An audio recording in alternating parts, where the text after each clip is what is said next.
श्री अरुणगिरिनाथ स्वामी की முருகனுக்கு போன வாரம் 2 பாட்டு தான் நமக்கு முடிக்க முடிஞ்சது. ரொம்ப டீட்டெயிலாக பார்த்தோம். கைவாய் கதிர்வேல் முருகன் குமரன் இந்த 2 பாட்டு தான் முடிச்சா போனது. அது ரெண்டாவது பாட்டுக்கு வந்து எண் குண பஞ்சரணேங்கிறதுக்கு அர்த்தம் சொன்னேன். அது எண் குணம் 8 குணங்கள் எழுதி போட்டு அதனால வந்து என்ன அதனுடைய அர்த்தம் தாற்பயம் என்ன அப்படின்னு நம்ம பார்க்கல. நேரம் எடுத்துட்டு போயிட்டோம். அடுத்த கிளாஸ்ல இதை சொல்லிட்டு அப்புறம் நான் அடுத்த பாட்டு போறேன்னு சொல்லியிருந்தேன். அதனால இந்த குணங்கள் என்னன்னு பார்க்கலாம். ஒரு குணம்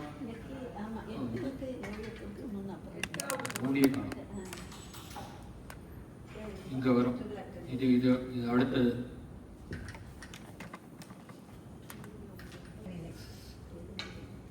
தூய உடம்பு அப்படின்னா சொல்றது தெய்வீக தேகம் அப்படின்னு சொல்லலாம்.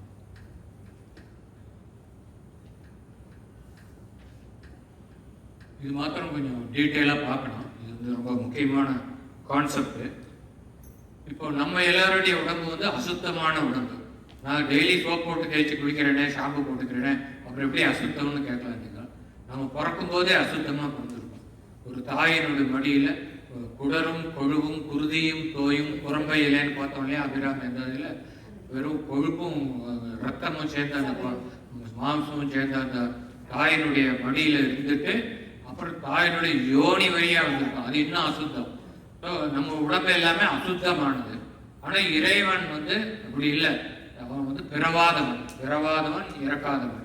முருகனுக்கு பிறப்பு இறப்பு உண்டா? அவன் தோன்றினான் ஆனால் பிறக்கவில்லை. 2 வித்தியாசம். அவன் எப்படி தோன்றினான்னா ஒரு தாயோட கர்ப்பத்தில் இருக்கல.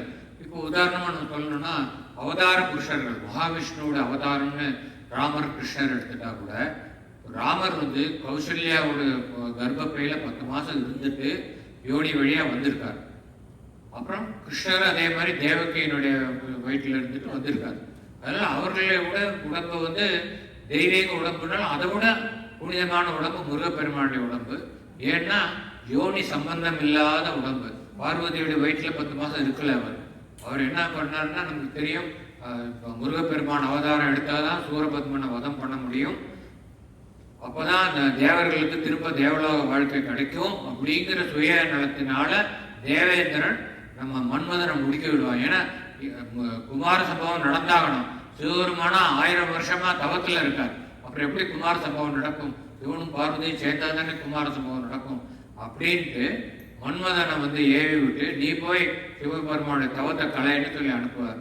அப்போ வந்து மன்மதன் வந்து பஞ்ச பானங்களை ஏவி சிவபெருமானோட தவத்தை கலைப்பான். இது நம்ம பார்த்துருக்கோம். திரும்ப அபிராமி அந்தாதியில துணை ரதிபதி ஜெயமானது அபஜயமாக முன் பார்த்தவர் தம்மதி ஜெயமாக அன்றோ வாம பாகத்தை ஒவ்வியதே அப்படின்னு பார்த்தோம் இல்லையா. ரதியினுடைய துணையான அந்த பதியான அந்த மன்மதன் அவனுடைய ஜெயம்னா அவன் பஞ்சபானங்களை சிவபெருமான் மீது தொடுத்து சிவபெருமானுடைய தவத்தை கலைச்சிட்டான். அதனால அவனுக்கு ஜெயம் வந்தது. ஆனா அந்த ஜெயம் வந்து நீடிக்கல, அபஜயம் ஆயிடுச்சுன்னா அவன் நினைச்சா சிவபெருமானுக்கு காமத்தை தூண்டுவித்து அதன் மூலமாக முருகப்பெருமானின் அவதாரத்தை உண்டு பண்ணலான்னு. அவனுக்கு தெரியாது இந்த மாதிரி முருகப்பெருமான் தோன்ற போறாருன்னு. அதனால அவன் பண்ணினான். ஆனா என்ன பண்ணார்? சிவபெருமான் காமம் உண்டாகவில்லை, கோபம் உண்டாகியது அவருக்கு. நெற்றி கண்ணை திறந்தோடனே மன்மதன் பஸ்மாயிடான். அபஜயம் அவனுடைய மன்மதனுடைய வெற்றி இது தோல்வியா முடிஞ்சிட்டு அபஜயமாக முன் பார்த்தவர், நெற்றி கண்ணியினால் பார்த்தவர் அந்த சிவபெருமானுடைய பார்த்தவர் தம் மதி ஜெயமாக என்றோ அவருடைய மதியே வெல்லும்படியாக அம்பிகையானவள் அபிராமியானவள் அவருடைய இடப்பாகத்தில் கலந்தாள். எதுக்காக இடப்பாகத்தில் கலந்தால் அந்த சொல்லி முடிக்கிறாருக்கா? அதாவது சிவபெருமான் 2 தடவை நெற்றி கண்ணை திறக்கிறார். ஒரு தடவை வந்து மன்மதனை எரிக்கிறான். மன்மதன் எரிஞ்சதுக்கு அப்புறம் தான் குமார சம்பவம் நடக்கிறது. அதுக்கப்புறம் வந்து அம்பாள் வந்து அவருடைய இடப்பாகத்தில் ஒன்றியதன் காரணமாக 2வது முறையாக அவர் நெற்றிக்கண்ணை திறக்கும் பொழுது அந்த நெற்றிக்கண்ணிலிருந்து தோன்றிய அக்னியானது சிவ அம்சமும் சக்தி அம்சமும் சேர்ந்து வந்தது. ஏன்னா வலது பக்கத்து நெற்றிக்கண் வந்து சிவனுடையது, இடது பக்க நெற்றிக்கண் அம்பாளுடையது. ரெண்டுலேருந்து சேர்ந்து வந்ததுனால சிவசக்தி அம்சம் இருந்தது. ஏன்னா ஒரு ஆண் பெண்ணுடைய அம்சம் இல்லைன்னா ஒரு குழந்தை உற்பத்தியாக முடியாது. இதுக்கு இறைவனும் விதிவிலக்கு அல்ல.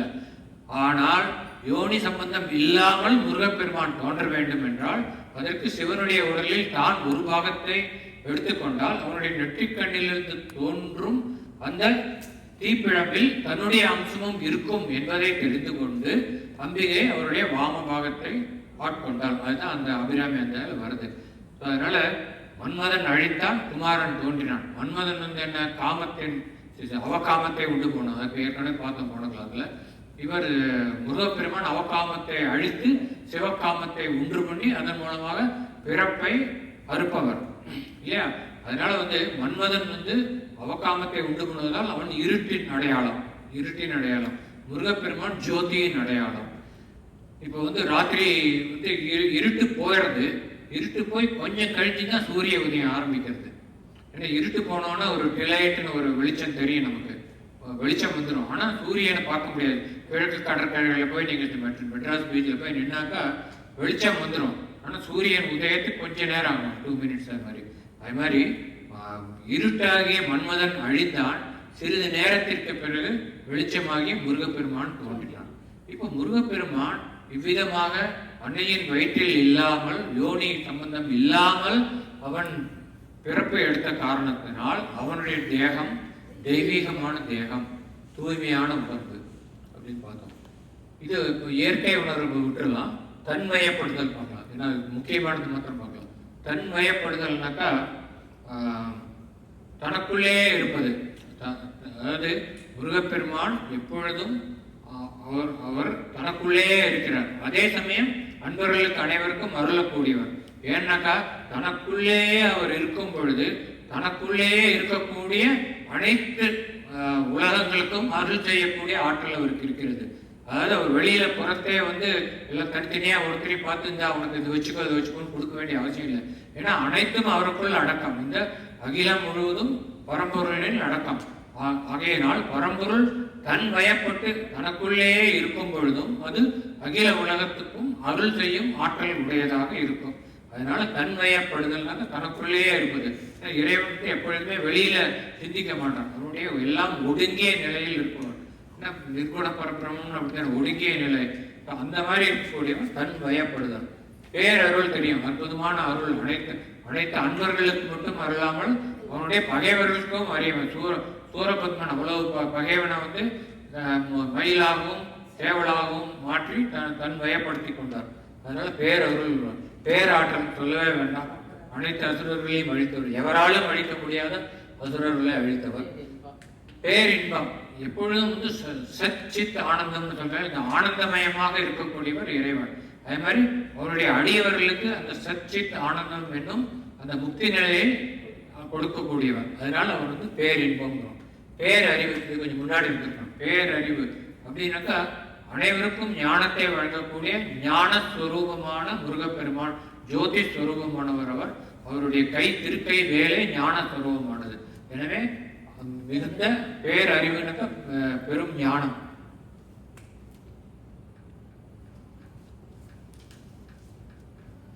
நமக்கு இருக்கிறதுலாம் சிற்றறிவு, அது பேரறிவா எப்ப மாறும்னா ஞானம் வரும்போது பேரறிவா மாறும். பற்று அற்ற நிலை இது தெரியும். ஏன்னா பற்றற்றான் பற்றை பற்றுகன்னு பார்த்தோம் இல்லையா. பற்றற்றான் அவனுக்கு வந்து வேண்டியவர் வேண்டாதவர்னு யாரும் கிடையாது. எல்லாரையும் சமநிலையில் பார்த்துருவான். அப்போ வந்து சில பேர் சொல்லுவார், நான் வந்து இவ்வளவு முருகப்பெருமானுக்கு பக்தி பண்றேன், இன்னொருத்த வந்து ஒண்ணுமே இல்லாம போயிட்டு இருக்கான், எல்லாருக்கும் அருள் புரிவான், எல்லாருக்கும் அருள் புரிவார். ஆனா உனக்கு வேற விதமா அருள் புரியா, அவனுக்கு வேற விதமா. அவனுடைய தேவைகள் என்னவோ, அவனுக்கு பணம் வேணும், எனக்கு சாப்பாடு வேணும்னாக்கா அவனுக்கு அது விடுவான். எனக்கு ஞானம் வேணும்னு கேட்டா நமக்கு ஞானத்தை கொடுக்கக்கூடியவர். ஆனா அனைவரையும் சமபாவமாக எடுத்துக்கொண்டு அவரவர்களுக்கு எது தேவையோ அதை கொடுப்பவர். விஷ்ணு சஹஸ்ரநாமத்தில் நீங்க அந்த பலஸ்ருதியில வரும், பிராமணனுக்கு என்ன கிடைக்கும், சூதரனுக்கு என்ன கிடைக்கும் இல்லையா, அவளுக்கு என்ன தேவையோ அதை கொடுக்கக்கூடியவர். அதுதான் பார்த்தோம். இதுதான் என் குணம். பஞ்சரன்கிறதுக்கு விரிவான விளக்கணம் பார்த்துட்டோம் பாட வகுப்புல. பஞ்சரன்னா கூண்டு கிளி. கூண்டுக்கு ஏன் முருகப்பெருமான கூண்டு கிளின்னு சொல்றார் அப்படிங்கிறதுக்கான தத்துவ அர்த்தங்கள்லாம் நம்ம போன வகுப்புல பார்த்துட்டோம். அதனால அடுத்த பாடலுக்கு போகலாம். எல்லாம் நோய், பிடின நோய்.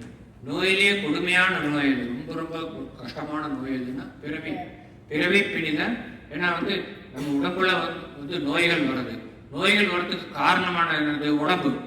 உடம்பு இருக்கிறதுனால தான் நோய் வருது. உடம்பு ஏன் வருது? பிறவி எடுக்கிறதுனால வருது.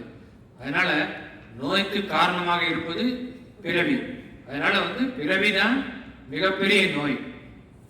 ஏன்னா வந்து பல கோடான கோடி பிறவை எடுத்து ஒவ்வொரு பிறவையிலையும் நோய்களை அனுபவித்துக் கொண்டிருக்கிறோம்.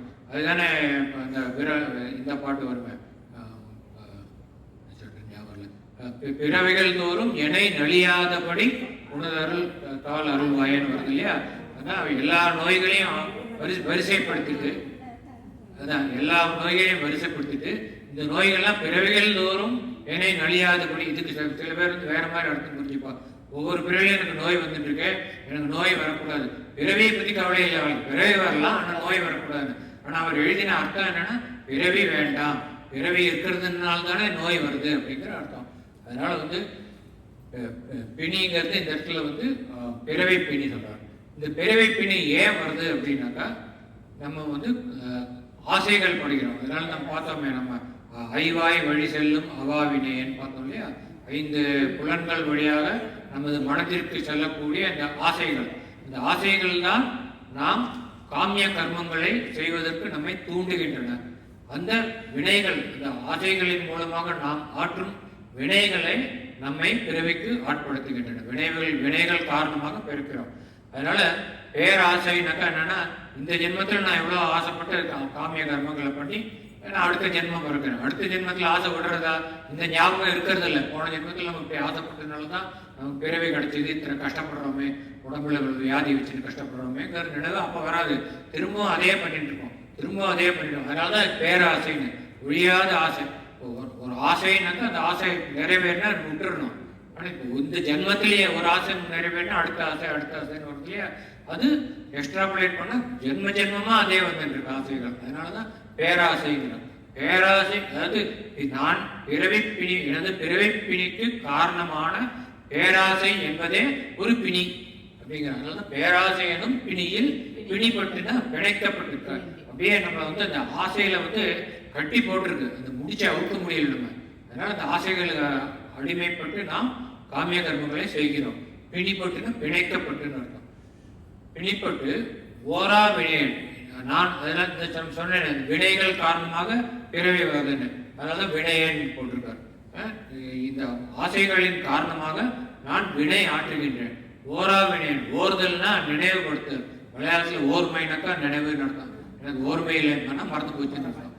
ஸோ அது தமிழ் வார்த்தை மலையாளத்தில் வச்சுட்டுக்கா. தமிழ்ல வந்து இந்த மாதிரி அர்த்தம் சொன்னாதான் புரியுது நமக்கு எல்லாமே. ஓரானாக்கா என்ன அர்த்தம் தெரியாது. ஓராவினை நினைத்து பார்க்காத நான் இந்த பேராசை என்னும் பிணியில் பிடிபட்டு அதன் காரணத்தை, ஏன் நான் இவ்வாறு பிறவை எடுக்கிறேன் என்ற காரணத்தை சிறிதும் நினைத்து பார்க்காமல் நான் வினைகள் புரிகிறேன். ஓரா வினையேன் உழலத்தன்மம், திரும்ப திரும்ப திரும்ப பிறவை எடுத்து உழன்று கொண்டிருப்பது தகுதியானதா? எனக்கு தகுதியானதா? முருகா, என்னை நீ இவ்வாறு பிறவை எடுக்க வைக்கிறாயே, இது உனக்கு தகுதியானதா அப்படின்னு கேட்கிறார்.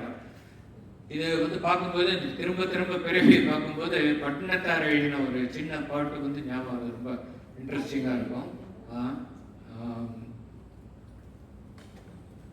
திரும்ப திரும்ப பிறவி எடுக்கிறோம். நம்ம பிறவி எடுக்கிறதுக்கு நமக்கு ஒரு கர்ப்பப்பை தேவை.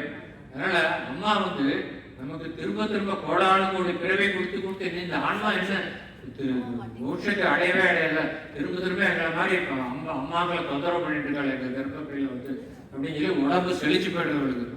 உனக்கு இத்தனை தான் பிறவை கொடுக்கறதுன்னு சொல்லி சலிச்சு போயிடுறான். வினைகள் காரணமா நான் பிறவை எடுக்கிறேன். நான் இவ்வாறு பிறவை எடுத்து கால் செழித்தேன். கொஞ்சம் கற்பனை, இந்த பிறவையிலேருந்து அடுத்த பிறவிக்கு நடந்து போறாராம்.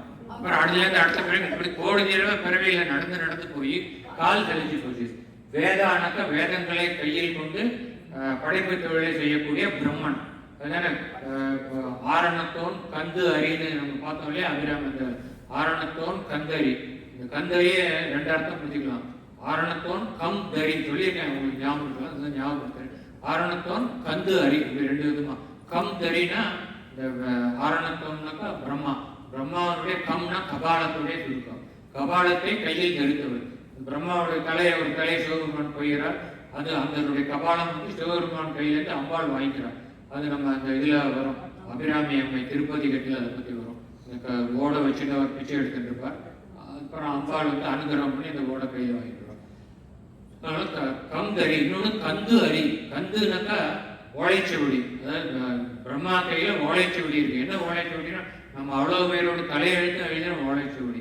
அந்த ஓலைச்சுவடி பிரம்மா கையில் இருப்பது அம்பிகையை மனது வைத்தால் அம்பிகையின் அடியவருக்கு என்னென்ன கெடுதல்கள் வரும் என்று இன்னும் 1000 பிறவி இருக்குன்னு அந்த ஓலைச்சுவடியில் எழுதியிருந்தா அம்மா அதை அழிச்சிருவாங்க. அழிச்சு உனக்கு இதாண்டா கடைசி பிறவி அப்படின்னு சொல்லிடுவாங்க. அதனால கந்தரி. அதனால எதுக்கு சொல்லுவாங்க, வேதா அப்படின்னாக்கா பிரம்மா வேதத்தை கையில் கொண்டு நமது பிறவியை உண்டாக்குவான். வேதாவும் கை செலுத்தி விட்டானு. திரும்ப திரும்ப நம்ம படிச்சு அவன் தான் களிமண் பொம்மை மாதிரி நம்மளை உருவாக்கி அனுப்புறான். அவனுக்கு பண்ணி அவனுக்கு கை போர் அடிச்சிடுது. வேதாவும் கை செலுத்தி விட்டானு. முதுசூர் பட வேலறி. சூர்னா சூரன், சூரபத்மன் முதுமையானவன். ஏன்னாக்கா சூரபத்மன் பல 1000 ஆண்டுகள் தவம் செய்து வரம் பெற்றவன். அதுக்கு அதுக்கு முன்னாடியே பல வருஷம் இருந்திருக்கான். தவம் வரம் பெற்று அந்த வரம் கொடுத்த எல்லையற்ற ஆற்றலை கொண்டு அவன் மிகவும் மமதை அடைந்து தேவர்களை இம்சித்து, மனிதர்களை ரிஷி முனிவர்களை இம்சித்து, தேவர்களை சிறை பிடித்து தேவலோகத்தை ஆட்சியின் கீழ் கொண்டது பல அநீதிகளை செய்கிறான். அதன் காரணமாக தான் முருகப்பெருமானாவதற்கு அவனை அழிக்கிறார். அதனால முதுசூர்னா முதுமையான சூர். 1000 வருஷம் வந்து தவம் பண்ணியிருக்கான், 1000 வருஷம் தேவலோகத்தை ஆட்சி பண்ணியிருக்கான், 1000 வருஷம் அவன் வாழ்ந்திருக்கான். இவன் யாரு? 5 வயசு பாலகன் முருகப்பெருமான். அதனால இவனோட பார்க்கும்போது அவன் 2000 வருஷம் மினிமம் இருக்கும் அவனுக்கு வயசு. அதனால முதுமையான சூர், இளம் சிறுவன் முதுமையான சூரனை அழித்தான் அப்படிங்கிற அர்த்தம் இருக்கு. முதுசூர் படனாக்கா யுத்தத்தில் அவன் இறந்து படுமாறு வேல் எறிந்த சூரனை சுரலோக துறந்தரனே. சுரலோகம்னா தேவலோகம், தேவலோகத்தை காப்பாற்றுபவனே. ஏன்னா சூரனை அழிச்சதுனால தேவலோகம் காப்பாற்றப்பட்டது. அடுத்த பாட்டு போகலாம். இந்த பாட்டு வந்து யாரை அட்ரஸ் பண்றாருன்னா மெய்ப்புணர்வீர். மெய்ப்புணர்வீர் அப்படின்னாக்கா மெய்னாக்கா மெய்ப்பொருள். இப்போ வந்து வானோ புனர்பார் கடல் மாறுதமோ யானோதமே தயமோ நவில் நான் வரையோ யானோ மனமோ எனை ஆண்ட இடம் காணோ பொருளாவது சண்முகனேன்னு பாட்டு பார்ப்போம் இல்லையா. அதில் வந்து மெய்ப்பொருள் என்ன அப்படின்னு முருகப்பெருமான்ட்ட கேட்குறான். கேட்டு விடையே அவரே சொல்லியிருக்கிறார். என்னை ஆண்ட இடம் தானோ மெய்ப்பொருள் அப்படிங்கிறார். என்னை ஆண்ட இடம், என்னை ஆட்கொண்ட இடம் முருகப்பெருமானின் திருவடி, அதுதான் மெய்ப்பொருள்னு கன்க்ளூட் பண்ணுறான். அதாவது மெய்ப்பொருள்ங்கிறது பரம்பொருள் தான் மெய்ப்பொருள் அப்படின்ட்டு. இப்போ மெய்ப்புணர்வீர்னாக்கா மெய்ப்பொருளுடன் உணர்ச்சி விளையக்கூடிய மனிதர்கள். மெய்ப்பொருளுடன் உணர்ச்சினா மெய்ப்பொருளாகிய அந்த பரம்பொருளுடன் இரண்டர கலத்தல். இரண்டர கலப்பதுன்னா அவரோட ஐக்கியமாவது. பரம்பொருளுடன் ஐக்கியமாவதில் நாட்டமுடைய அடியவர்களே, முருகன் அடியவர்களே அப்படின்னு சொல்லி தன்னோட செஞ்சு அந்த குழாத்தை கூட்டிக்கிறார். அது தான் தனியா வந்து பாடுறது இல்லாம இந்த பாட்டுல நிறைய பேர் அதனாலதான் யாம்ங்கிறார். நான் ஓதியேன்னு சொல்ல, யாம் நாமெல்லாம் படிச்சதுங்கிறார். யாருக்கிட்ட சொல்றார்? மெய்ப்புணர்வீர்ட்டு சொல்றார். முருகன் அடியவர்கள் அவர்கள் முருகன் மீது தன்னை போலவே அருணகிரிநாதரை போலவே முருகன் மீது பாடல்கள் புனைந்து பாடக்கூடிய ஆற்றல் உடையவர்கள். அது நமக்கு வரும் பின்னாடி அர்த்தத்தில் பார்க்கும்போது. அதனால மெய்ப்பொருளுடன் ஒன்றக்கூடிய ஒன்றுவதில் நாட்டமுடையவர்கள் அப்படின்னா மோட்சத்தை விளைபவர்கள், அவர்களை அட்ரஸ் பண்றார். மெய்ப்புணர்வீரே அப்படின்னு சொல்லிட்டு யாம் ஓதிய கல்வியும் எம் அறிவுங்கிறார். அப்படின்னா நாமெல்லாம் வந்து படிச்ச இந்த படிப்பு இருக்கு, கல்வி அறிவு இது ரெண்டுக்கும் என்ன வித்தியாசம்னு பார்க்கணும். யாரும் சொல்லல கல்வி ரெண்டும் ஒன்னா? ஃபர்ஸ்ட் கல்வி அறிவு ரெண்டும் ஒன்னா? அது வெவ்வேறையா? வெவ்வேறு. சரி, என்ன வித்தியாசம் ரெண்டுக்கு?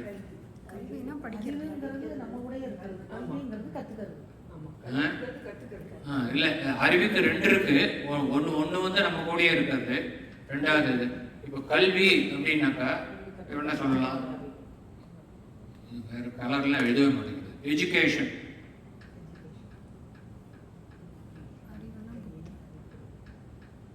நீங்க சொன்ன மாதிரி அக்வயர் பண்றோம், எஜுகேஷன் அக்வயர் பண்ணோம். பிறக்கும்போதே எஜுகேஷன் கிடையாது, ஆனா பிறக்கும்போது அறிவு இருக்கு.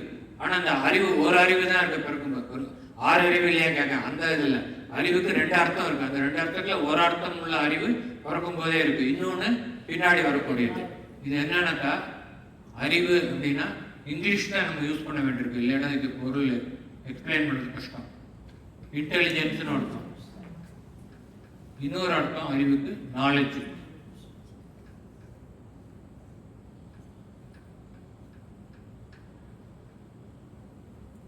இன்டெலிஜென்ஸ் வேற, நாலேஜ் வேற.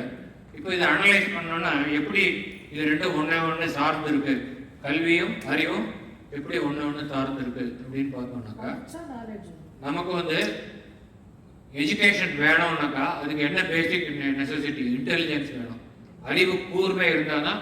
இல்லைன்னா எவ்வளவுதான் பாடம் சொல்லி கொடுத்தாலும் மண்டையில் ஏறாதுங்க. நீ மாடு மேய்க்கிறதுல லாய்க்கமா? மாடு மேய்க்கிறதுக்கு அறிவு வேணும்.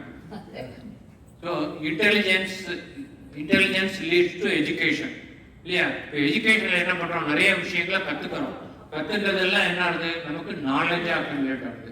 So education leads to knowledge, intelligence leads to education, education leads to knowledge. அதாவது இன்டெலிஜென்ஸ் என்னும் அறிவின் மூலமாக நாம் கல்வியை கற்று, அந்த கற்ற கல்வி மூலமாக நாம் நாலேஜ் என்னும் அறிவை பெறுகிறோம். ஒரு அறிவை வச்சு எஜுகேஷன் அடைஞ்சு, அந்த எஜுகேஷன் வச்சு இன்னொரு அறிவை அடைகிறோம்.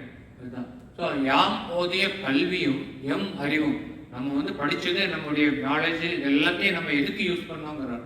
எதுக்கு யூஸ் பண்ணோம்னா, அது முதல்ல நம்ம படித்ததுக்கப்புறம் கர்வம், என்னுடைய இன்டெலிஜென்ஸ் நான் முயற்சி பண்ணி படித்தேன்னு வரக்கூடாது. முருகப்பெருமான் எனக்கு அருள் பண்ணியிருக்காங்க, அனுகிரகம். இப்போ எல்லாரும் இருக்கோம், எல்லாரும் முயற்சி பண்ணுறா படிக்கணும்னு. சில பேருக்கு நல்ல கூறறிவு இருக்கு, நல்லா படிக்கிறது. சில பேர் எவ்வளவு சின்சியராக அவனாலுக்கு படிப்பு வராது. அதனால பகவானோட அனுகிரகம் இருந்தால் தான் அந்த கல்வி அமையும். அதனால எம் அறிவும் வேலவர் தந்ததுனால், வேலாயுதத்தை உடைய முருகப்பெருமான் எனக்கு தந்தான் அப்படிங்கிற நினைவு இருக்கணும். எதுக்கு கொடுத்தான்னா தாமே பெற. இது ரொம்ப இன்ட்ரெஸ்டிங். திருப்பி வாங்கிக்கிறதுக்கு முருகன் உனக்கு அறிவை கல்வியை கொடுத்து அவனே திருப்பி வாங்கிக்கிறான். அப்படியே என்ன அர்த்தம், அவனுக்கான அறிவு இல்லையா, நீ கம்மியா, ஞானத்தின் ஞான சாதனமே அவனிடம் ஞானமே தோன்றுகிறது. நமக்கு கொடுத்த அறிவை அவன் திரும்ப பெறுகிறான் என்றால் என்ன பொருள் என்றால், நாம் நமது அறிவை வைத்து நாம் முருகப்பெருமானின் மீது பாடல்கள் ஏற்றி அவனை பாட வேண்டும். அதுவே நாம் பெற்ற அறிவிற்கான ஒரு சின்னம். நம்ம நல்ல அறிவாளி, நல்ல நாலேஜ் இருக்குன்னா, இப்போ அருணகிரிநாதர் நிறைய படித்த அந்த நாலேஜ் வச்சு பாட்டெல்லாம் எழுதியிருக்கார். ஆனால் அந்த பாட்டை முருகன் கொடுத்ததுனால முருகனுக்கே திருப்பி கொடுத்தார். அதனால தாமே பெறணும். முருகன் கேட்க மாட்டோம், நாலேஜ்ல கொடுக்குறோம். நம்ம கொடுக்கணும். நம்ம எப்படி கொடுக்கணும், நம்ம அறிவை உபயோகிச்சு பாட்டை எழுதி இந்த பாட்டை பாடி முருகனுக்கு திருப்பி கொடுக்கணும். அதுதான் தாமே பெறங்கிற வார்த்தை ரொம்ப இம்பார்ட்டன்ட். தானே பெற்றுக்கொள்வதற்காக வேலவர் தந்ததனால் நம்ம என்ன பண்ணோங்கிறார், மெய்ப்புணர்வீர் யாம் ஓதிய கல்வியும் எம் அறிவும் தாமே பெற வேலவர் தந்ததனால் நாமேல் நடவீர் அப்படிங்கிறார். நானாக்க நாக்கு, நாக்கு மேல நடந்தாங்கிறார். நாக்கு மேல நடக்கிறதுன்னு அர்த்தம், நாவினால் பாடல் பாட வேண்டும் அர்த்தம். நீங்கள் பாடுங்கள், முருகனை பாடுங்கள் என்றால் அவன் உங்களுக்கு கல்வி கொடுத்தான். அந்த கல்வியின் மூலமாக நீங்கள் நம்மளாம் பாடுறோம், திருப்புகழ் பாடுறோம், கந்தரனுபதி பாடுறோம். நம்ம ஏற்றி பாடல, அருணகிரினாரை ஏற்றினார் பாடல். ஆனால் இவர் எங்க சொல்றது தன்னை போன்ற முருகன் அடியவர்கள், தன்னை போன்ற கவிதை எழுதும் ஆற்றல் நிறைந்தவர்கள், அவர்களை கூப்பிடாது. அவருக்கு சொல்ற நமக்கெல்லாம் கவிதை எழுதுகிற ஆற்றல் இருக்கு, இது உபயோகிக்க வேண்டாமா?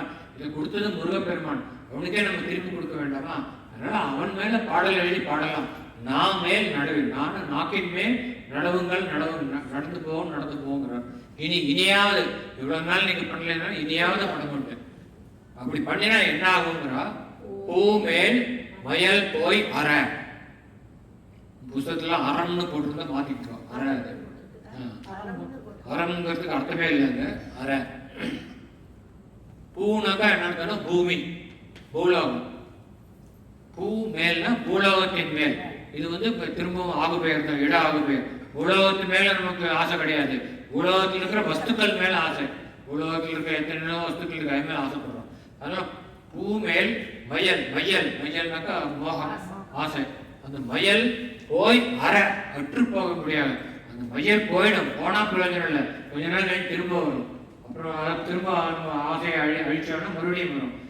வராம இருக்கணும்னா அந்த அற்று போயிடும். முழுக்க அந்த ஆசைக்கு தலை முழுக வேண்டும். அதனால பூ மேல் மயல் போய் அற, அற்று போக வேண்டும் என்றால் நாம் என்ன செய்ய வேண்டும் என்றால் நாம் ஓதிய கல்வியும் அறிவையும் முருகப்பெருமானுக்கே திரும்ப தர வேண்டும். நாமேல் நடந்து நடந்து நாம் முருகப்பெருமானுக்கு தர வேண்டும் அப்படின்னு மெய்ப்புணர்வு எடுத்து சொல்றார்.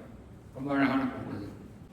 அதாவது இந்த பாடல் வந்து ஒரு விழிப்பாடல், அதாவது விழிக்கிற பாடல். சரணம் விழிக்கிறோம்லே ஐயா சுவாமி ஐயப்பன் என்ன சொல்லுவோம், ஒவ்வொரு பேரை சொல்லி விழிப்போம் இல்லையா. சுவாமியே சரணம் ஐயப்பா, பந்தல ராஜகுமாரனே சரணம் ஐயப்பா, பம்பாநதி பாலகனே சரணம் ஐயப்பா, 18ஆம் படி வாசனே சரணம் ஐயப்பா, சபரி கிரீஷா, அப்படி ஒவ்வொரு பேரை சொல்லி பண்றோம். இதுக்கு பேர் தான் நாம சங்கீர்த்தனம்னு பேரு.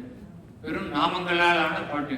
சில பாட்டில் வந்து நிறைய திருப்புகள்னா எக்கச்சக்க விஷயங்கள் இருக்கும். முருகனுடைய பேர் ஒரு தடவை தான் வரும், இது எல்லாம் விஷயங்கள் இருக்கணும் இல்லையா. அந்த மாதிரி பாட்டு வேற. இது வந்து வெறும் நாமங்களை வச்சு எழுதக்கூடிய பாட்டு. இப்போ வந்து கிருஷ்ணா முகுந்தா முராரின்னு பாட்டு, அதில் வெறும் கிருஷ்ணன் முகுந்தன் முராரி அந்த 3 பேர் தான் வருது. இந்த மாதிரி நிறைய பாட்டுகள் இருக்கு. அந்த மாதிரி இது வந்து ஒரு நாம சங்கீர்த்தனம் மாதிரி எழுதின பாட்டு. இதுல வேற எந்த பொருளும் இல்லை. ஆனா அருணகிரியோட சிறப்பு என்னன்னா, நாமத்தை சொல்லும் போதே அதுக்கு ஒரு பொருளை வச்சு சொல்றது. இதுல வந்து ஒரு கந்தன் முருகன் குகன் வேலவன் அப்படிலாம் சொல்லாம எந்த மாதிரி சொல்லிருக்காருன்னு பார்க்கலாம். இது முருகப்பெருமான் 6 சிரங்கள் கொண்டவர், 6 திரு சிரங்களை கொண்டவர். அதனால அவருக்கு 6 நாமங்களை வைத்து அவருடைய நாம சங்கீர்த்தனம் செய்வது சிறந்ததுன்னு 6 பேர்ல சொல்றார். என்ன 6 பேர்னாக்கா, முதல் 2 வரியில ஒரு பேர் வருது. உதியா மரியா உணரா மரவா விதிமால் அரியா விமலன் புதல்வா, அது ஒரு பேரு, விமலன் புதல்வா. அதிகா அனகா அபயா அமராவதி காவலா சூர பயங்கரன், அப்படி 6 பேர் முருகப்பெருமான 6 பேர்ல இவர் கூப்பிடுறார். எதுக்காக இப்ப கூப்பிடுறாருன்னா, அடுத்த பாட்டுக்கு பொருள் சொல்லும் போது அது புரியும். ஏன்னா நம்ம ஒரு முக்கியமான ஒரு விஷயத்தை வந்து நம்ம சொல்லணும்னா கவன ஈர்ப்புன்னு கொண்டு வரணும். அதாவது இப்போ ஒரு ஆடியன்ஸ் இருக்க, கூட்டம் இருக்கு, பேச்சு ஆரம்பத்திலே சொல்லலாம், பெரியவர்களே தாய்மார்களே எல்லாம் சொல்லி ஏதோ வந்தவர்களே வராதவர்களே எல்லாம் சொல்லி பேச ஆரம்பிப்போம். அதுக்கப்புறம் பேசிட்டே இருக்கும்போது ஒரு முக்கியமான விஷயத்தை சொல்லணும்னா பேரன்புடையே கவனிங்கள் அப்படின்னு சொல்லிட்டு சொல்லுவோம் இந்த விஷயத்த. அது மாதிரி அடுத்த பாட்டில் முக்கியமான விஷயத்தை சொல்ல போறார். அதனால முருகனுடைய கவனத்தை ஈர்க்கணுங்கிறதுக்காக அவனை பல நாமங்கள்ல சொல்லி கூப்பிட்டு, முருகனே இனி அடுத்த பாட்டை கவனி அப்படின்னு சொல்றார். இது 6 பாடல் பேர்ல சொல்றாரு. இப்போ முதல் பெயர் என்ன சொல்றாருன்னா விமலன் புதல்வா. விமலன்னாக்கா வளங்கள் அற்றவன், வளங்களை நீக்குபவன், பரிசுத்தமானவன் அர்த்தம். விமலன்னா விமலா அப்படின்னா பரிசுத்தமானவன் அர்த்தம், தூய்மையானவன் அர்த்தம். ஸோ விமலன் புதல்வானாக்கா சிவபெருமான். சிவபெருமான வந்து விமலன் அப்படிங்கிறார். சிவபெருமான் தானும் வளங்கள் அற்றவன், மும்மலங்கள் அற்றவன், தனது அடியவர்களின் வளங்களையும் போக்குபவன். சரி, சிவபெருமான எந்த மாதிரிலாம் சொல்றாரு அப்படின்னாக்கா, உதியா, உதியானா உதிக்காதவர், பிறக்காதவர். ஏன்னா அவர் தான் பரம்பொருள். பரம்பொருள் தன்னை வெளிப்படுத்தி இந்த சகுன பரபரமாக வெளிப்படுத்தி இந்த புவனங்களை படைத்ததுன்னு பார்த்தோம். அதனால அதுக்கு பிறப்பே கிடையாது. ஏன்னா டைம் அண்ட் ஸ்பேஸ் ரெண்டுக்கும் அப்பாற்பட்டதுன்னு பார்த்தோம் இல்லையா. கால தேச திவ்யா நிர்முக்தம் அப்படின்னு நாராயணத்துல சொல்ற மாதிரி காலத்துக்கும் தேசத்துக்கும் அப்பாற்பட்டது. தேசம்னாக்கா ஸ்பேஸ், காலம்னா டைம். டைம் இம்மோரியல், இன்ஃபினிட்டி சொல்லி போனா அப்போ அதுக்கு முன்னாடி தோன்றினது பரம்பொருள். அதனால உதியாதது, அது பிறவாதது. பிறக்கிற பொருள் எல்லாமே இது இறக்க வேண்டும் அப்படின்னு நேதி இருக்கு. பிறக்காதது இறக்க முடியுமோ? இறக்க முடியாது. அதனால மரியா, பிறக்காதது இறக்காதது, பிறப்பும் இறப்பும் இல்லாத அந்த பரம்பொருள் சிவபெருமான். உதியா மரியா உணரா, அதாவது உணரா மறவா. அதாவது நம்ம வந்து மனசுல எவ்வளவோ எண்ணங்கள் நமக்கு தோன்றுகிறது, எவ்வளவோ செய்திகளை நாம் உள்வாங்கிக் கொள்கிறோம், அவற்றை மறக்கிறோம். சிலதெல்லாம் நம்ம மறக்கக்கூடாதுன்னு நினைச்சுக்கோம். மனசுக்குள்ள போற விஷயங்கள் தான் நம்ம மறக்க முடியும். மனசுல ஒண்ணு போகவே இல்லைன்னா அதை எப்படி மறக்க முடியும்? சிவபெருமானுக்கு மனசுல எதுவுமே போக வேண்டாம், அது பரபிரமம். அது அனைத்தையும் தனக்குள்ளே அடக்கி அனைத்தையும் வாழக்கூடியவன். அதே சமயத்தில் அவன் நினைக்க வேண்டியதுன்னு எதுவும் கிடையாது. அவன் நினைச்சுதான் இந்த ஜெகத்தை படைக்கணும், இந்த ஜெகத்தை காக்கணும்லாம் கிடையாது. எந்த நினைப்பும் இல்லாமல் செய்யக்கூடியவன், தன்னுள்ளே தன்வயப்பட்டு. நம்ம பார்த்தோமே தன்வயப்படுதல்னு முருகனுக்கு பாட்டில் பார்த்தோம் இல்லையா, அந்த 8 குணங்கள்ல. அது மாதிரி தன்வயப்பட்டவன் சிவபெருமான். அதனால எப்பவுமே சிவபெருமானை பார்த்தா நீங்க மோன நிஷ்டையில தான் பார்க்க முடியும். தனக்குள்ளே லயித்து நிஷ்டையில் இருக்கக்கூடிய சிவபெருமான். அந்த நிஷ்டையை தான் மன்மதன் வந்து கலைக்கிறான். அதனால தான் ஒரு கோபம் வருது. அதனால நினையா உணரா மறவா, அவர் உணர்வதில்லை மறப்பதில்லை. அதே மாதிரி அவருடைய அடியவர்களுடைய உணர்வையும் அறுத்து, உணர்வு மறப்பு என்ற நிலையை அறுத்து அவர்களுக்கு மோட்சத்தை கொடுக்கணும். ஏன்னா நம்ம பிறவி எடுத்தால் தானே நமக்கு உணர்வு மறதி அனைத்தும் வரும். அவருடைய அடியவர்களுக்கு அவர் முக்தி நிலையை தந்து அவருடைய உணர்வு மறதி இரண்டையும் போக்குபவர் அர்த்தம். அதான் உணரா மறவா, விதி மால் அறியா. விதினாக்கா நம்முடைய விதி, நம்முடைய தலை விதியை வந்து ஓலைச்சுவடியில் எழுதி தன் கையில் வைத்திருப்பவன் பிரம்மன். பார்த்தோம், போன பாட்டிலே பார்த்தோம். விதி அப்படிங்கிற வார்த்தை இங்க பிரம்மன் அப்படிங்கிறது குறிக்கிறது. விதியை கையில் ஏந்தியவன், விதியை எழுதிய ஓலைச்சுவடிகளை கையில் ஏந்திய பிரம்மன். மால்னா திருமால். பிரம்மாவும் திருமாலும் அறியாத, உங்களுக்கு தெரியும் அந்த நிகழ்வு தெரியும். திருவண்ணாமலையில வந்து ஜோதிஸ்வரூபம் இருந்தப்போ அந்த முடியை காண்பதற்காக பிரம்மா மேலே போறார், அடியை காண்பதற்காக சிவபெருமான் போறார். 2 பேரால போக முடியல, காண முடியல. மகாவிஷ்ணு வந்து உண்மையை ஒத்துக்கிறவங்களுடைய திருவடியை தெரிஞ்சிக்க முடியலன்னு பிரம்மா வந்து போய் சொல்றார். அதெல்லாம் நமக்கு தெரியும். அதனால விதி மால் அறியா அப்படின்னாக்கா பிரம்மனும் மகாவிஷ்ணுவும் அறிந்து கொள்ள முடியாத அளவு சிறந்த கீர்த்தி உடையவனே, சிறந்த உருவத்தை உடையவனே அப்படின்னு அர்த்தம். விதிமால் அறியா விமலன். அப்படிப்பட்ட விமலனாகிய சிவபெருமானின் புதல்வனே அப்படின்னு முருகனை கூப்பிடுறார். விதிமால் அறியா விமலன் புதல்வா. அதிகானா அதிகம் அர்த்தம். உள்ள இழிச்சு இது பெருசு, greater than the greatest Tamil இங்கிலீஷ்ல சொல்றது. கிரேட்டஸ்ட்னு ஒன்று எடுத்தாக்கா அதை விட கிரேட்டர் அப்படின்னு சொல்றது. அதிகான அந்த அர்த்தம். அதிகம் என அனைத்திற்கும் அதிகமானவன், அனைத்திற்கும் மேலானவன். இது வந்து எல்லாத்த விட மேலானதோ அப்படின்னு சொன்னாக்கா, ஓ இதுதான் மேலானதான், இதுக்கு மேல இருக்கான் முருகப்பெருமான், இதை விட மேலானவன் அப்படின்னு சொல்லிட்டு அதிகா. அனகானாக்கா பாவங்கள் அற்றவன், அடியவர்களின் பாவங்களை போக்குபவன். அனகான குற்றமற்றவன், பாவமற்றவன் அர்த்தம். நிறைய பேருக்கு பேர் வைக்கிறது இந்த கேர்ள்ஸுக்கு அனகான பாவங்கள் அற்றவன் அர்த்தம். அனகா அபயான பயமற்றவன். முருகப்பெருமானுக்கு பயம் உண்டா? அசுரர்களின் மனத்தில் பீதியை உண்டாக்கியவன், பயமற்றவன். அதே போல் அவன் அடிபணியும் அவனது அடியார்களின் மரண பயத்தை போக்குபவன். ஏன்னா அவனுக்கு வந்து யமன் வரத்துக்கு முன்னாடி இவன் வந்து முருகன் வந்து அழைச்சிட்டு போயிடுறான். யம பயம்னா என்னன்னு அவளுக்கு தெரியறதில்லை. யமன் வந்தாதானே, அவனை பார்த்தா தானே பயம் வரும். அதுக்கு முன்னாடி தன்னோட ஐக்கியப்படுத்திக்கிறான் முருகப்பெருமான். அதனால அபயன், பயத்தை போக்குபவன். அனகா அபயா. அமராவதி காவலா. அமராவதினா தேவர்கள் வாழக்கூடிய இந்த தேவலோகம், அதை காக்கக்கூடியவன். இந்த தேவர்களுக்கு ஒரு கஷ்டம் வந்து இவன் தப்ப அவர் காப்பாற்றி சிறை மீட்டு திரும்ப தேவலோகத்தில் அவர்களை குடியேற வைக்கிறான் முருகப்பெருமான். எனவே அமராவதி காவலன். சூர பயங்கரன். சூரபத்மன், தாரகாசுரன் போன்ற அசுரர்களுக்கு மனதில் பயத்தை உண்டாக்கியவன். சூர பயங்கரனே. கரன் செய்யக்கூடிய பயத்தை செய்தவனே அப்படின்னு அடுத்த பாடல் போலாம்.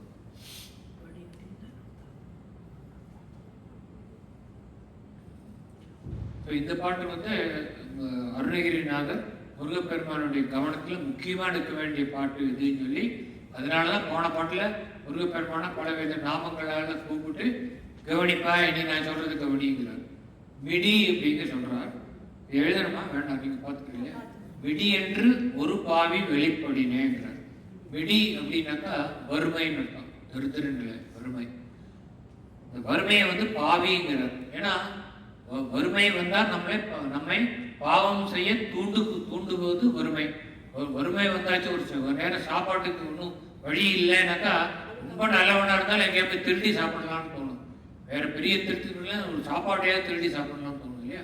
அதனால இந்த வறுமை வந்தால் நம்மை பாவத்திற்கு ஆட்படுத்துகிறது, பாவம் செய்ய தூண்டுகிறது. அதனால அந்த வறுமையே பாவின்னு சொல்றார். வெடி என்று ஒரு பாவி வெளிப்படின, அது உண்டாகுமே ஆனால் நமக்கு அது உண்டாகுமே ஆனால் நமக்கு என்னென்ன வரும், கெடுதல் வருங்கிறார். அதாவது ஒரு சபையில ஒரு கெட்டவன் வந்தா அந்த சபையில இருக்கிற எல்லா நல்லவர்களையும் கெட்டவன் ஆக்கிடுவான், அவளுக்கு கெடுதல் உண்டாகிடும். அது மாதிரி இந்த வெடி வறுமைங்கிற ஒரு கெட்டவன் பாவி வந்து நம்ம கிட்ட வந்தா நம்ம கிட்ட இருக்கிற எல்லா நல்ல குணங்களும் போயிடும். அது என்னென்னு ஒரு வரிசைப்படுத்துறாரு. வடிவும், வடிவுனா அழகு. இப்போ நம்ம வந்து அழகா இருக்கேன்னு வச்சுக்கோங்க, நான் அழகு இல்லை, ஒரு உதாரணத்துக்கு சொல்றேன். நான் ரொம்ப அழகா இருக்கேன்னா வறுமை வந்ததுன்னா எனக்கு சாப்பிடறதுக்கு இது இருக்காது, வசதி இருக்காது, பல நாட்கள் பட்னி இருக்க வேண்டியிருக்கும். அப்போ என்ன ஆகும், எனக்கு மசில்ஸ் போயிடும், எல்லாம் போய் வெளிஞ்சு போயிடும் உடம்பு. அப்போ தோல்ல இருக்க சுருக்கம்லாம் தெரியும். அந்த மாதிரி மூஞ்சியெல்லாம் வத்தி போயிடும். என்னப்பா இப்படி வத்தி போயிட்டேப்பா, சாப்பிடாம இருந்திருப்பான். அதனால வந்து விடிங்கிற பாவி வந்ததுன்னா வடிவு போயிடும், அழகு போயிடும். சில பேர்லாம் லேடிஸ் அழகு சாதனம்லாம் போட்டுட்டு அழகுபடுத்திடும். அது வாங்குறதுக்கு காசு வேணும். வெடி வந்தோன்னா காசு இருக்காது, தலையை வரைக்கும் சீப்பு வாங்க கூட காசு இருக்காது. அதனால ஒரு இதார்த்தம் சொல்றேன் நான், வடிவுனாக்கா அழகு, அழகு போய்விடும். தனம், நீங்க கேட்கலாம், தனம் போனதுனால தானே விடிங்கிற வறுமை வந்திருக்குன்னு. ஆனா வறுமை வந்தா தனம் போயிடுங்கிற அதுக்கு ஒரு அர்த்தம் இருக்கு. ஏன்னாக்கா பணமெல்லாம் போயிடுத்தவனுக்கு ஏழை ஆயிடுறான். அவனுக்கு யாரோ ஒரு தர்ம பிரபு வந்து அவன் மேல இறக்கப்பட்டு கொஞ்சம் பணத்தை கொடுக்குறான். இந்த இவன்கிட்ட பணம் தங்குமோ? தங்காது. ஏன் தங்காதுன்னா, உதாரணத்துக்கு அவங்களுக்கு பணம் வந்தோடனே பணம் வந்திருக்கேன்னு அதை வச்சு நல்ல விதமா செலவழிக்கணும், அவன் சாப்பாடு வாங்கி சாப்பிடணும் இல்லை. ஒருத்தன் வருவான், அப்பான்னு ஒரு ஃப்ரெண்டு வருவான், உங்கள்கிட்ட பணம் இருக்கா, இந்த பணம் உனக்கு வாழ்நாள் பூரா செலவழிக்கிறது பத்தாது, இது பல மடங்கா பெருக்கிறதுக்கு நான் வழி சொல்லித்தரேன், வா என்னோட சூதாட்ட மையத்துக்கு கூட்டிட்டு போ, அங்க போயிட்டு எங்கேயே போயிட்டு சூதாடு வந்தா உனக்கு 100 மடங்கு காசு கிடைக்கணும். அங்க வந்து அவள் ஆசைப்படுத்துவான், 2-3 பேர் அவள் ஆளுகளையே வச்சு சூதாட வச்சு அவளுக்கெல்லாம் பணத்தை கொடுப்பாள். அப்போ இவனுக்கு மனசு வந்து சரி இந்த பணத்தை வச்சு பல மடங்கு பண்ணலான்னு போயிடும், அவ்வளோதான். அதனால அந்த விடி இருக்கிறவனுக்கு வந்து வறுமை இருக்கிறவனுக்கு பணம் வந்தாலும் அவனிடம் அது தங்காது அப்படிங்கிற அர்த்தத்துல தான் விடி இருப்பவனுக்கு தனம் போய்விடுங்கிறான். அவனுக்கு வரக்கூடிய சில தனமும் போய்விடும், அவனுக்கு நிலைக்கு இருக்காது. மனம், நல்ல மனம் அவனுக்கு இருக்கும். வறுமை வரத்துக்கு முன்னாடி எவ்வளோ பேருக்கு உதவி பண்ணணும் சொல்லிட்டு ஏழைகளுக்கெல்லாம் அவனே நிறைய தர்மம் பண்ணியிருப்பான். இப்போ அவனுக்கு முடியுமா? மனம், கெட்ட மனம், யாருக்கிட்டேருந்து அபகரிக்கலாங்கிற எண்ணம் உண்டாக வழிய தர்மம் பண்ணக்கூடிய எண்ணம் இருக்கு. அதனால நல்ல மனம், நல்ல மனம் போய் மற்றவர்களுக்கு உதவி செய்யும் மனம் போய் சுயநலமே மேலோங்கி நிற்கும். அதனால மனம் போயிடும். அந்த நல்ல மனம் போச்சுன்னா என்ன ஆகும்? நற்குணங்கள் எல்லாம் அவனை விட்டு போயிடும். மனமும் குணமும். குடி, குடினாக்கா பரம்பரை, அதாவது அவனுடைய பரம்பரை பெருமை. இந்த குடியில் வந்தவனவன், அப்படிப்பட்ட அவ்வளோ அவனுடைய மூதாதையர்கள் பேரெல்லாம் சொல்லி இப்படிப்பட்ட வம்சத்தில் வந்தவனவன் அப்படின்னு சொல்லுவான் இல்லையா. அந்த வம்சத்தினுடைய மதிப்பையே இழக்கும்படியாக செய்யக்கூடியவன். இந்த இப்படிப்பட்ட வம்சத்தில் வந்தவனா இவ்வளவு வறுமையினால் உழன்று திருட்டு காரியங்களில் ஈடுபடுகிறான் அப்படின்னு எல்லாரும் கேட்பாங்க. அதனால அவனுக்கு குடியினுடைய கௌரவத்துக்கு அது இழுக்கை தரக்கூடியது. குடியும் குலம், குலம்னா இந்த குலத்தை சேர்ந்தவன் அப்படின்னு அதை பெருமையா சொல்லுவார். அந்த பெருமையும் போகக்கூடியது. அந்த குல ஒழுக்கம், அந்த குலத்துக்கு ஒவ்வொரு குலத்துக்கும் ஒரு ஒழுக்கம் இருக்கும். அந்த ஒழுக்கம் அழிந்து விடுகிறது. ஏன்னா இந்த வறுமை வந்ததுன்னா ஒழுக்கத்தெல்லாம் விட்டு விடுவான். குல ஒழுக்கம் அழிந்து போகிறது. இப்படிப்பட்ட குடி போகேவா, குடி போறதுன்னா அர்த்தம் நான் ஒரு இடத்துக்கு குடி போயிட்டேன், இந்த வீட்டுக்கு குடி போயிட்டேன்னு அர்த்தம். ஒரு இடத்துல இருந்து அங்கிருந்து மாறி இங்க வந்திருக்கேன். இடம் பெயர்வதற்கு குடி போகிறதுன்ற அர்த்தம். புரியுது இல்லையா? நான் புதுசா இந்த வீட்டுக்கு குடி வந்திருக்கேன்னு அர்த்தம். நீ வேற எங்கேயோ இருந்தே இதுக்கு முன்னாடி, இங்க இப்பதான் நீ பிறந்த இந்த வீட்டுக்கு வந்தியா இல்ல, அந்த வீட்டுல இருந்து நீ மாறி இருக்க, இடம் மாறி இருக்கு. அதனால அனைத்தும் இந்த குணங்கள், நற்குணங்கள் அனைத்தும் இடம் பெயர்ந்து விடுகிறது. இவனிடம் இருக்கக்கூடிய நற்குணங்கள் அனைத்தும் இவனிடம் இருந்து பெயர்த்து வெளி சென்று விடுகிறது. அதுதான் குடி போகியவன். அதெல்லாம் வேற இடத்துக்கு குடி போயிடுத்துப்பா. உங்கள்கிட்ட இருந்த நல்ல குணங்கள் எல்லாம் உன்னை விட்டு போய் இன்னொருத்தக்கிட்ட போயிடுத்து. நீ உனக்கு தீய குணங்கள் இருக்கு. ஏன் காரணம்னா இந்த விடி என்ற பாவி வெளிப்பட்டதன் காரணமாக அப்படி ஆகிவிட்டது அப்படின்னு சொல்லி இதை யார்கிட்ட முறையிடுறாருன்னா, அடி அந்தம் இலா அயில் வேல் அரசே அப்படின்னா தொடக்கமும் முடிவும் இல்லாத அயில், அயில் வேல் அப்படின்னாக்கா இந்த கூர்மையான வேலை தன் கையிலே ஏந்திய அரசே அப்படிங்கிறார். அரசுன்னா ராஜா. முருகப்பெருமான பல விதங்கள்ல பல இடத்துல அழைக்கிறார். இங்க ஏன் அரசேன்னு அழைக்கிறார்னா அதுக்கு ஒரு காரணம் இருக்கு. உங்க பஞ்சம் வந்துருக்கு, குடிமக்கள் எல்லாம் ரொம்ப வறுமையில படுறான்னா அந்த வறுமையிலேருந்து அவளை மீட்கக்கூடிய கடமை யாருக்கு இருக்கு? அந்த நாட்டு ராஜாவுக்கு இருக்கு. அவனுடைய எல்லைக்கு உட்பட்ட அந்த ஜனங்களுடைய வறுமையை போக்குவான். பக்கத்து நாட்டில் வறுமை வந்தா இவன் போக்க மாட்டான், அந்த ராஜா பண்ணுவான். ஆனா இந்த போனம் அனைத்திற்கும் அரசன் எவன்? முருகப்பெருமான். அவன் ஆகையினால் இந்த அனைத்து உலகங்களில் உள்ள அனைவரின் விடியையும் வறுமையையும் போக்கக்கூடிய கடமையும் திறமையும் உடையவன் முருகப்பெருமான். அதனால அவனை அரசே அப்படிங்கிறார். அந்த விடியை போக்கக்கூடிய அரசனே அப்படின்னு சொல்றான். மெய்ப்பொருள், மெய்ப்பொருள்னா தெரியும், நம்ம பல பாடல்களை பத்தி கூட பார்த்தோம். மெய்ப்பொருள்னா உண்மை பொருள் எது? உண்மை பொருள் எதுனாக்கா பரம்பொருள். இந்த மெய்ப்பொருளை தெரிந்து கொண்டால் மெய்யுணர்வு மெய்ஞானம் அடைந்து விட்டோம் என்று சொல்கிறோம். அந்த மெய்ஞானத்தை அடைவது மிக மிக அரிதானது, எல்லாராலும் அடைய முடியாது. அதற்கான முயற்சியில் ஈடுபட்டு பகவானுடைய அனுகிரகமும் இருந்தால் மெய்ஞானம் உண்டாகும். அதனால்தான் அரிதாகிய, அரிதுன்னா கிடைப்பதற்கு பெறுவதற்கு, அரிதானதுன்னா கஷ்டமானது. அது பெறுவது கஷ்டம், எல்லாராலும் நினைத்த மாத்திரத்தில் அடைய முடியாதது. அது தவம் ஏற்றி பக்தி மார்க்கத்தில் ஈடுபட்டு முருகனையே நினைத்து உருகி அவன் பாதங்களில் சரணடைந்து அவனது துதி பாடி அவன் அனுகிரகம் செய்தால் நமக்கு அந்த மெய் உணர்வு கிடைக்கும். அரிதாகிய மெய்ப்பொருளுக்கு அடியேன் தன்னை சொல்லிக்கிறார். அடியேன் உரிதா உபதேசம் உணர்த்தியவா அப்படின்னா, உரிதானா நான் உரித்தாக முடியாது. இந்த மெய்ப்பொருள் எல்லாருக்கும் உரித்தாகக்கூடியது அல்ல, அது மிக அரிதானது. அப்படிப்பட்ட மெய்ப்பொருள் எனக்கு உரித்தாக முடியாத நீ அனுகிரகம் செய்தாயேங்கிறார். இது யார் அனுகிரகம் பண்ணுவா? ஒருத்தருக்கு மெய்ப்பொருளை உணர்த்துவது குரு இல்லையா? குரு பண்ணுவார். ஆனா இவருக்கு அருணகிரிநாதருக்கு யாரு குரு? யாரும் இல்லை, குருன்னு யாரும் கிடையாது. இப்போ ஆதிசங்கருக்கு பார்த்தா, அவர் பார்த்தா கூட அந்த கோவிந்த பகவத் பார்த்தாங்க, குரு போயிட்டு அவர் சேர்ந்து சிக்ஷை எடுத்துக்கிறார். ஆனா சில பேர் இருக்கா குருவே இல்லாதவா, தானாக இறைவனே குருவாக அமைந்தவர்கள். ராமகிருஷ்ண பரமஹம்சர், அவர் குருன்னு யாரும் கிடையாது, அவருக்கு காளி தான் குரு அவருக்கு. அது மாதிரி ரமண மகரிஷி, ரமண மகரிஷி யாரு குரு கிடையாது. 14 வயசுல தானாக அவருக்கு மெய்ஞானம் அருணாச்சலனே அவருக்கு குரு. எப்படி அருணகிரிநாதருக்கு முருகப்பெருமான் குருவோ, அது மாதிரி ரமண மகரிஷிக்கு அருணாச்சலேஸ்வரர், அது சிவபெருமான் குரு. அந்த மாதிரி சில பேர் இருக்கா, குரு இல்லாமல் சுயமாக இறைவனிடமிருந்து அனுகிரகம் பெற்று தான் மெய்யுணர்வை அடைந்தவர்கள். அப்படிப்பட்ட ஒருவர் தான் இந்த அருணகிரிநாதர். எந்த குருவும் இல்லை, அதுக்கு முன்னாடி வரைக்கும் எப்படி இப்படி இல்லாமல் வாழ்ந்துட்டு அந்த அருணை திருவருணை கோபுரத்திலிருந்து குதிக்கும் பொழுது முருகப்பெருமான் தடுத்தாட்கொண்டு அவருக்கு அனுகிரகம் செய்கிற குருவாக அமைகிறார். அதன் பிறகுதான் அவர் இவ்வளவு மெய்ஞானம் பெற்று முருகன் மீது 16,000 பாடல்களை ஏற்றுகிறார். அதனால மெய்ப்பொருளுக்கு அடியேன் உரித்தாகும்படியாக உபதேசம் உணர்த்தியவா, எனக்கு உபதேசம் பண்ணினே முருகப்பெருமானே அப்படின்னு கண்ணில் தாரதாரையா கண்ணீர் விட்டு அவர் அழுது பாட்டை எழுதியிருப்பார்னு எனக்கு தோன்றது என்னுடைய வரிகளை பார்த்தா. அரிதாகிய மெய்ப்பொருளுக்குன்னா யாருக்கும் கிடைக்காதது எனக்கு கொடுத்தே முருகப்பெருமானே, அதுவும் நீயே எனக்கு உபதேசம் பண்ணி, ஒரு குருவுடைய துணை இல்லாமலே எனக்கு உபதேசம் கிடைத்தது அப்படின்னு ரொம்ப நினைச்சு மெய் புலகாங்கிதம் அடைகிறார். நீயாக வழியை எனக்கு உபதேசம் செய்தாயே முருகா அப்படிங்கிறார். விரி தாரணை அப்படின்னா, தாரணம்னாக்கா காப்பாத்துறது, விரி தாரணனாக்கா ஒரு இந்த உலகத்தை இந்த அவனுடைய அடியவர்களை மட்டும் காப்பாத்துறது இல்லை, அந்த ஒரு ஊர்ல இருக்கிறவர்களை மட்டும் காப்பாத்துறது, இந்த கோவிலுக்கு போறவரை மட்டும் காப்பாத்துறதுன்னு இல்லாம இந்த உலகில் உள்ள அனைத்து பேரையும், இந்த புவனத்தில் உள்ள அனைத்து உலகில் உள்ள, இந்த புவனத்தில்தான் தேவலோகம் இருக்கு, கந்தர்வ உலகம் இருக்கு, எல்லாம் இருக்கு. அங்க இருக்கக்கூடிய தேவர்கள், கந்தர்வர்கள், கிண்ணறர்கள், கிம்புருஷர்கள் அனைவருக்கும் அனுகிரகம் செய்யக்கூடியவன் முருகப்பெருமான்.